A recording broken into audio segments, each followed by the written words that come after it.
Hello students, again today we are going to start our next session, that is yesterday we have finished your workshop of regarding 1.5 his first flight.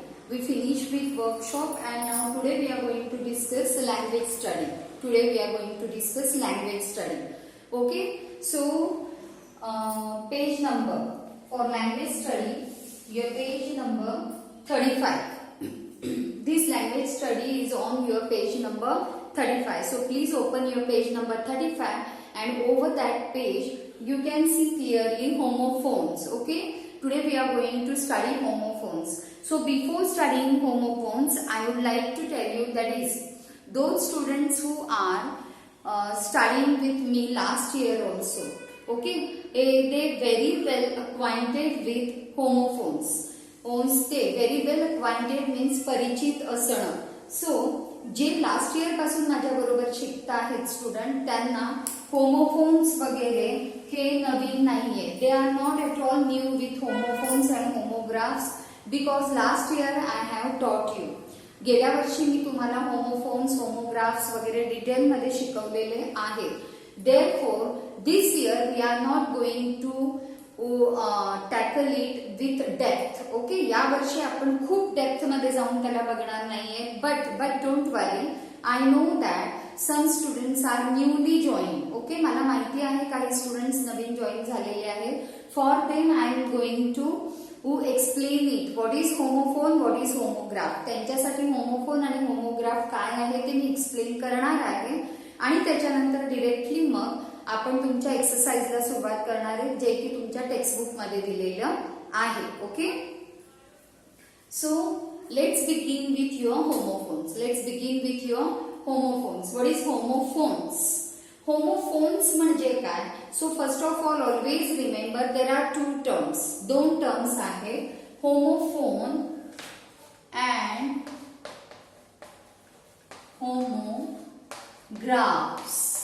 Homophone and homographs. Okay, homo दोन्ही मध्येही आहे, फक्त हे homophones आहे आणि हे homographs आहे. Homophones आहे आणि होमोग्राफ्स आहे. So what you mean by? First you must understand what is the meaning of homo. Homo म्हणजे काय? होमो म्हणजे सेम. ओके, सेम, सारखं असणे. जे सेम असतं, सारखं असतं, त्याला होमो म्हणतात. होमोजिनस वगैरे जे वर्ड्स आहेत त्याच्या प्रत्येकामध्ये होमो म्हणजे सारखं असणं. होमो म्हणजे सारखं, सेम टू सेम असणं. And now what is phone and what is graph? So phone म्हणजे जे ऐकायला येतं, प्रनन्सिएशन. फोन्स म्हणजे प्रनन्सिएशन, जे आपल्याला ऐकायला येतं. सो होमोफोनचा अर्थ काय होतो? जे सेम उच्चार ऐकायला येतात त्याला होमोफोन्स म्हणतात. म्हणजेच काय? ज्याचे उच्चार सेम असतात. रिमेंबर व्हेरी वेल, ज्याचे उच्चार सेम असतात. In English you may say that words which pronunciation is very similar. Okay, words those which are pronunciation are same, those words known as homophones. Words which having same pronunciation are known as homophones. ज्यांचे उच्चार same असतात त्याला homophone म्हणतात. आणि homograph म्हणजे लिपी, लिहिणे. Okay, मग ज्यांचे स्पेलिंग पण सेम असतात त्यांना होमोग्राफ असं म्हणतात. बघा, इथे मी असं नाही म्हटलंय की स्पेलिंग पण सेम असतात, फक्त उच्चार सेम असतात. It doesn't mean for same pronunciation it is not necessary that those two words have same spelling also. Okay, जरुरी नाही आहे प्रनन्सिएशन सेम असलं म्हणून त्या दोन शब्दांचे स्पेलिंग पण सेम असले पाहिजे. फॉर एक्झाम्पल सी आणि सी, दिस इज सी बघणे आणि हा सी म्हणजे समुद्र. ओके, मग प्रनन्सिएशन सेम आहे. I can see you and sea is flowing very रफली. खूप जोरात वाहणे. सी इज फ्लोईंग व्हेरी रफली. ओके, मग दोन्हीचंही प्रनन्सिएशन सेम आहे, पण स्पेलिंग सेम आहे का? नाही. म्हणजेच काय? प्रनन्सिएशन सेम असतं पण स्पेलिंग वेगळं असतं, त्या शब्दांना होमोफोन्स असं म्हणतात. पण होमोग्राफ्स जे असतात पण अर्थ मात्र वेगळा असतो. हे राहिलं. होमोफोन्स म्हणजे काय? Words which are having same pronunciation but spelling is different and meaning also different. त्याला होमोफोन्स म्हणतात. व्हेअरएज होमोग्राफ म्हणजेच, ग्राफ म्हणजे लिपी, होमो म्हणजे सारखं, जे लिहिलेलं सेम आहे. म्हणजेच काय? स्पेलिंग सुद्धा सेम असतात.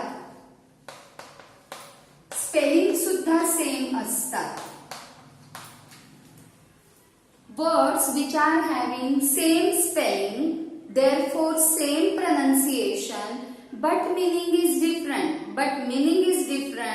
are known as homographs. असे शब्द ज्याचे स्पेलिंग पण सेम आहे, म्हणून प्रनन्सिएशन सेम आहे, पण अर्थ मात्र वेगळे असतात, त्यांना होमोग्राफ्स असं म्हणतात. फॉर एक्झाम्पल मी इथे लिहिलं आहे watch. Wait a minute, can you see it clearly? Yes, it is very clear. So WATCH watch, WATCH watch, same spelling, same pronunciation, but meaning is different. पण मीनिंग डिफरंट असतं. Homograph आहेत हे, spelling same आहे, pronunciation same आहे, but this watch means, हा वॉचचा अर्थ असतो टू लुक ॲट किंवा to observe, OBSERVE, observe, to observe. Watch म्हणजे बघणे, निरीक्षण करणे, टू ऑब्झर्व. आणि हा वॉच म्हणजे यू मे से इंस्ट्रुमेंट और गॅजेट विच, गॅजेट किंवा सरळ असं लिहा, अ थिंग, THING. गॅजेटचं पण स्पेलिंग डिफिकल्ट जाईल. A thing which shows time, right? अर्थ वेगळा आहे. वॉच टू ऑब्झर्व आणि दुसऱ्या वॉचचा अर्थ काय? अ थिंग, अशी वस्तू जी तुम्हाला वेळ दाखवते. Okay, so always remember. लक्षात आले आता तुम्हाला होमोफोन्स आणि होमोग्राफ्स मध्ये काय फरक आहे? So this is the difference between homophones and homographs. And I hope की तुम्हाला आता होमोफोन आणि होमोग्राफ नीट समजले असतील. I will give it you by writing. लिहून मी देणार आहे तुम्हाला आणि हेच एक्झाम्पल्स देईल. But before that one more thing that you must know. दोन्ही याबरोबरच आणखीन एक गोष्ट जी तुम्हाला माहीत असली पाहिजे, that is homophones and homographs together means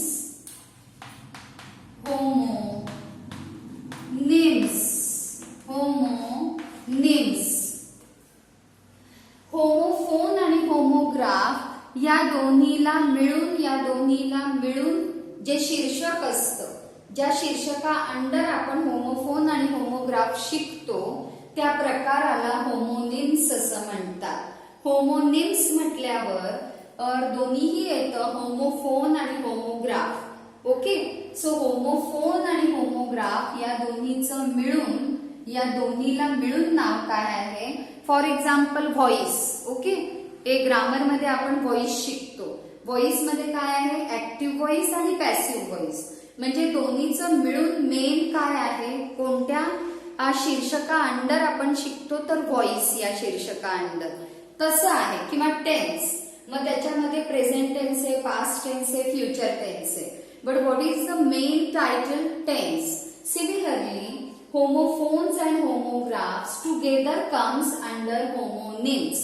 या दोन्ही पण ज्या टर्म्स आहेत त्या कशाच्या अंडर आपण शिकतो? होमोनिम्सच्या under. So don't get confuse among this three things.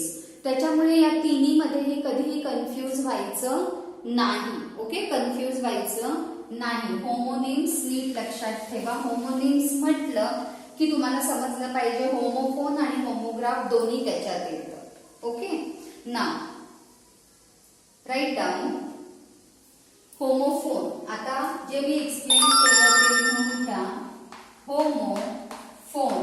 homophones and write in front of explanation लिहा homophones.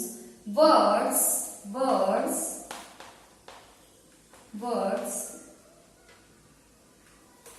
I'm sorry, those words, those, those words which, which are having, those words which are having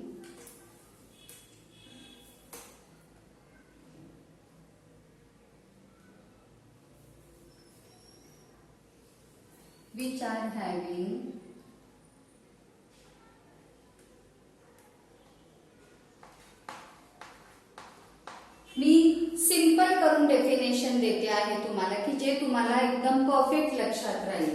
which are having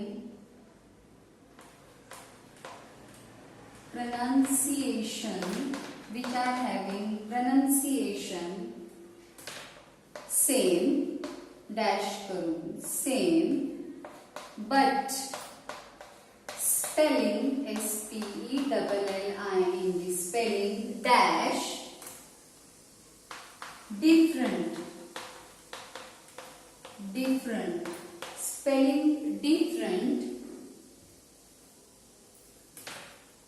comma meaning meaning dash different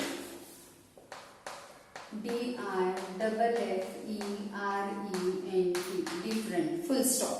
okay. homophones म्हणजे काय? those words which are having pronunciation same but spelling different meaning different. म्हणजे दोन गोष्टी different असतात, spelling आणि meaning, पण pronunciation same असतं, ते होमोफोन्स असतात. तेच homographs. Now write down for example. Okay, before that write down for example I have given you C and C. Pronunciation same, spelling different, meaning different. मग meaning different कसं? तर याचं meaning लिहायचंय, तुम्ही सेपरेट लिहायचं. C dash आणि C dash असं meaning लिहा. C to look or watch, okay, and see huge water body, okay, huge water body, मोठा जल प्रवाह, जलसाठा म्हणजे सी, ब्रॅकेट मध्ये सॉल्टी असं लिहा. Okay, so what is sea? A huge water body. A huge water body that is salty means sea, समुद्र. Okay. Now homographs. आता homographs लिहून घ्या. I am not going to write down everything. तुम्ही परत लिहायचं आहे. माझ्यासारखं असं खोडाखोड नाही करायचे. homographs.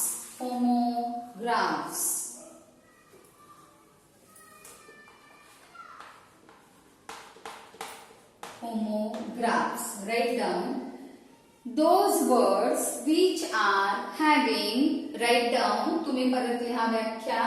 homographs, underline it. those words which are having pronunciation same, spelling but काढून टाकायचा, कॉमा करायचं, spelling same. ओके, हा चेंज आहे इथे. spelling dash करून same. बट इथे बट टाकायचा आता. बट मीनिंग डॅश करून different. Okay, meaning different is non as homographs. For example मगाशी मी जे लिहिलं ते. For example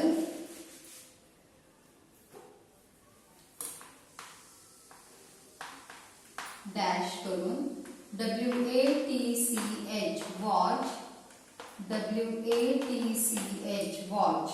So first watch means, this one means to observe, and this watch means a thing which shows us, SHOWS, time. A thing, an object, काहीही लिहा. A thing, an object which shows us time. Okay? So pronunciation is same, spelling is same, but meanings are different. Is known as homographs. आणि या दोन्हीचं मिळून काय बनतं? Homonyms. Okay? So write it down clearly. एकदम clear लिहून घ्यायचं आहे. Write it down clearly.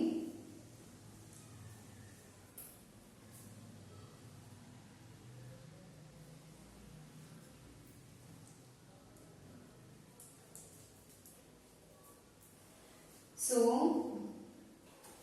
have you finished it? Have you finished it?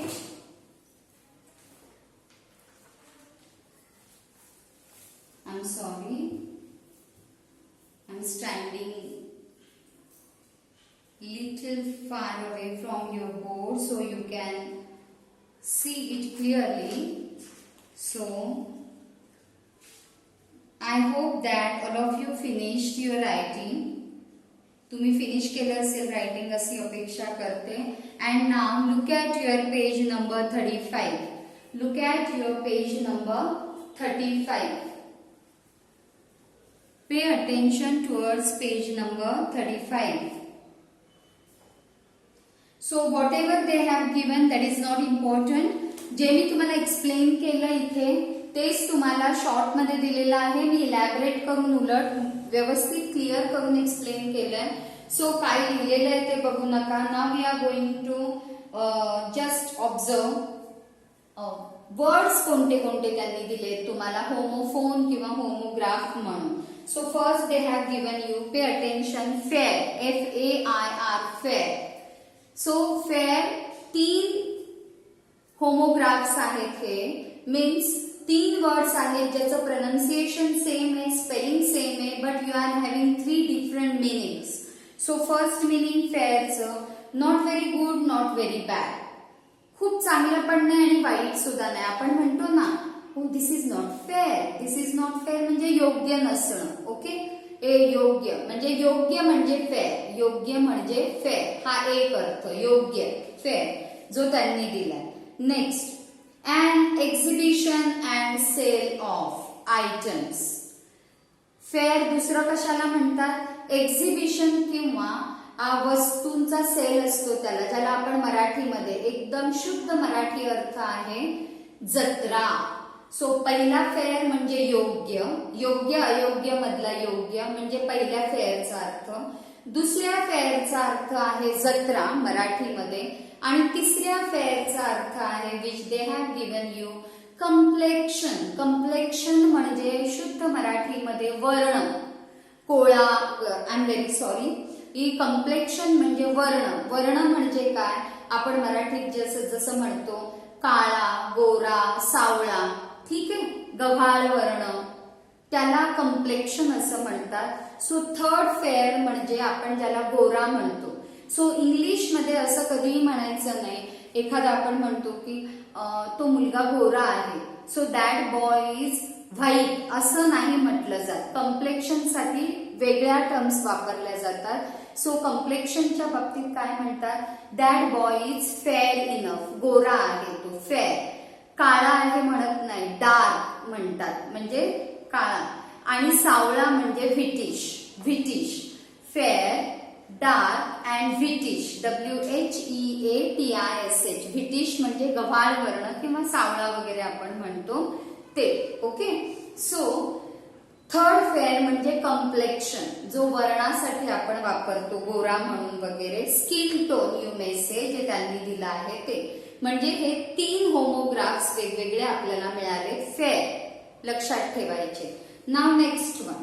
आणि खाली त्यांनी काय दिलंय बघा, homophones and homographs are together known as homonyms, जे मी तुम्हाला सांगितलं होतं. Give the homophones of the following. आणि आता तुम्हाला त्यांनी क्वेश्चन दिलेला आहे. They have given you 1 2 3 4 5 words and they told you to find out homophones. त्यांनी तुम्हाला होमोफोन्स शोधायला सांगितले, होमोग्राफ नाही, होमोफोन फक्त. म्हणजे काय, उच्चार सेम पण स्पेलिंग वेगळे आणि मीनिंग सुद्धा वेगळे. ठीक आहे. मग तुम्हाला खाली दिलेल्या 5 शब्दांसाठी 5 होमोफोन्स शोधायचे आहेत. Now pay attention. I will give you answers. मी तुम्हाला याचे आन्सर्स पण देणार आहे. मग तुम्ही काय करायचं आहे, तुम्ही हे करायचं आहे. I will give you answers. मी होमोफोन्सचे आन्सर्स देईन तुम्हाला. मग त्या दोन्हीही शब्दांचे अर्थ कसे वेगळे आहेत ते तुम्ही शोधून काढायचे आणि ते अर्थ लिहायचे आहेत नोटबुक मध्ये. 2 different meanings I want in your notebook. त्याच्यामुळे आन्सर लिहिल्यानंतर कमीत कमी प्रत्येक आन्सर लिहिल्यावर 2-2 ओळी त्या दोन्ही शब्दांचे अर्थ लिहिण्यासाठी सोडायच्या आहेत. And now write down your answers. आणि आता आन्सर्स लिहून घ्या. फर्स्ट वर्ड, मी आधी सगळे वर्ड्स वाचते तुमच्यासाठी. Blue, BLUE blue. Next one bear. Okay. आता BEAR, बिअर म्हणजे काय, बेअर. ओके. सो हा कोणता बेअर, याला बिअर म्हणत नाही. ओके. बिअर अस्वलाला बिअर म्हणत नाही. टेडी बिअर नाही म्हणत आपण, teddy bear. Okay. Teddy bare.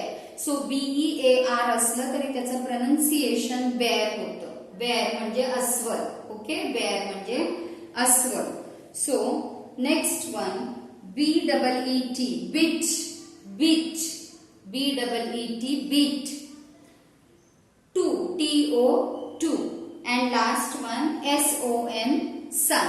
I am not going to give you what meaning. एकाचं मी सांगितलंय मीनिंग, तुम्ही शोधायचे सगळ्याचे. Now write down homophones for each one. सगळ्यांचे होमोफोन लिहा. ब्ल्यू. वेल मिनिट, मी डिक्टेट पण करते आणि इथे पण लिहिते म्हणजे तुमचं चुकणार नाही. BLUE blue. BLUE blue. Homophone BLEW blew. Number 2 bear. BARE homophone bare. BARE. Next one beet. BEET beet. BEAT beat. Same pronunciation, spelling different and meanings also different, which you are going to find out. Then 2. TO2 TWO2.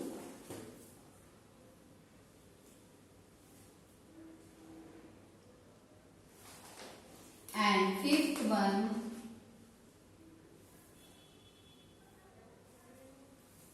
sun and SUN sun. These are the answers. हे answers आहेत. तुमचा homework आहे याचे separate meanings खालच्या lines वरती लिहायचे आहेत. Okay. Now turn your page. Page number 36. Same question, फक्त त्यांनी काय दिलंय, pay attention towards the heading नीट वाचा प्रत्येक वेळेला, एक्झाम्स मध्ये सुद्धा. Otherwise without reason you have to lose your marks.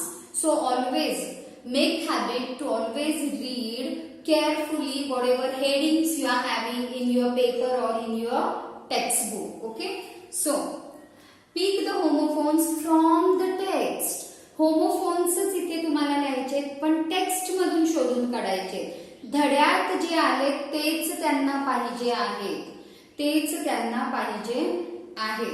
So again this is for your homework.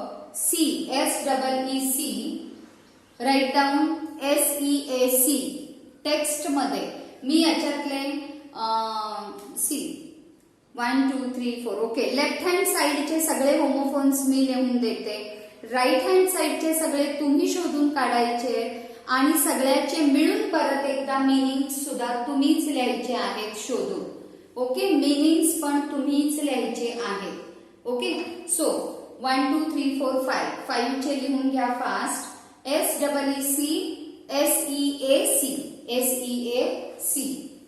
I will write it down.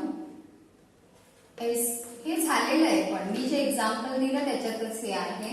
Next one would. In your text book homophone is WOULD would. Next one is there.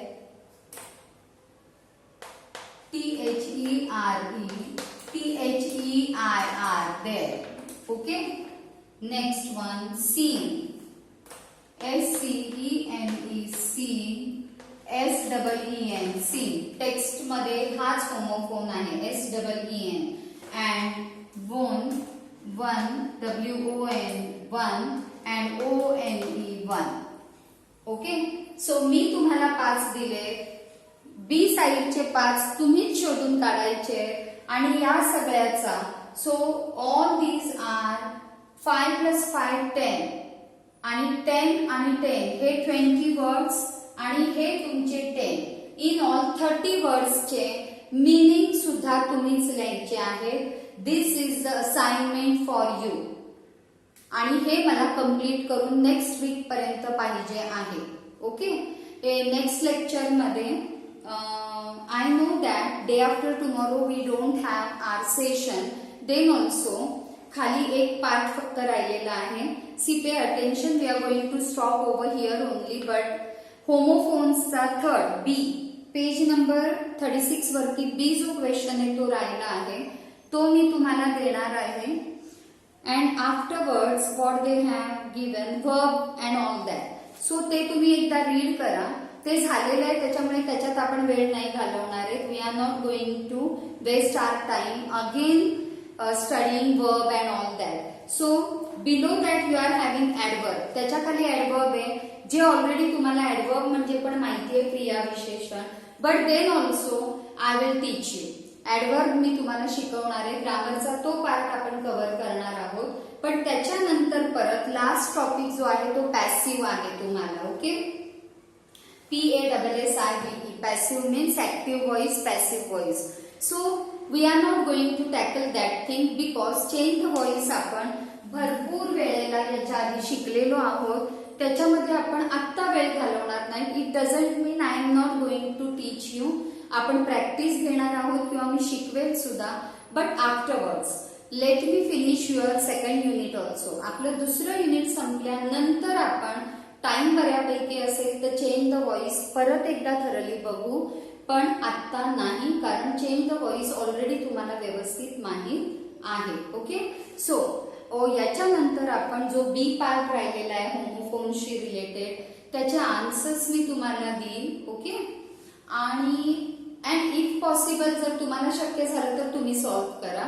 आणि त्याच्यानंतर आपण adverb हा ग्रामरचा एक part complete करणार आहोत. हा ग्रामरचा part complete करणार आहोत. And I know that I promise you की मी तुम्हाला आन्सर की देईल म्हणून. सो ते सुद्धा राहिलेलं आहे. I will try to give you answer key also for your paper. And then we can say that we really finish unit 1. त्याच्यानंतर आपण म्हणू शकतो की युनिट 1 आपण टोटली थरली कंप्लीट केलंय काहीही न राहता. फक्त 1-2 फिगर्स ऑफ स्पीच जे आहेत ते मी नेक्स्ट पोएम मध्ये कव्हर करूया असं म्हटलं होतं. Okay, so till then you are going to finish your assignment and I will give you another session on afterwards. जर मध्ये मध्ये मी व्हिडिओ टाकला तर तुम्हाला तुमच्या व्हॉट्सअपला नोटिफिकेशन त्याचं मी देईल. For today this much is enough. Have a good day. Bye.